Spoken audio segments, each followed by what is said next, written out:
নৃশংস মাওবাদী হামলার প্রতিবাদে আইনজীবীরা বুধবার দুপুরে দুর্গাপুর মহকুমা আদালতের আইনজীবীরা প্রতিবাদে সামিল হলো।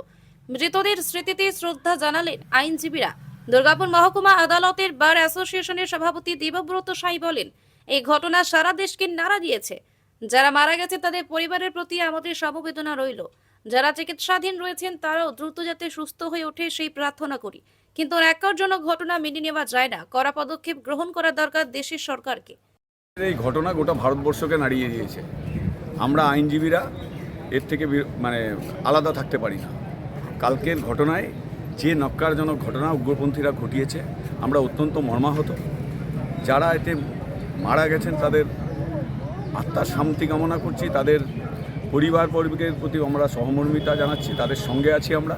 এবং যারা আহত হয়েছেন তারা যাতে তাড়াতাড়ি সুস্থ হয়ে ওঠে সেটা কামনা করছি ভগবানের কাছে। সেই সঙ্গে সঙ্গে এই নক্কারজনক ঘটনার বিরুদ্ধে গোটা ভারতবর্ষের মানুষকে সোচ্চার করার আহ্বান নিয়ে আমরা আজকে এখানে শোকসভা পালন করছি। কী চাইছেন গভর্নমেন্ট থেকে এটা নিয়ে?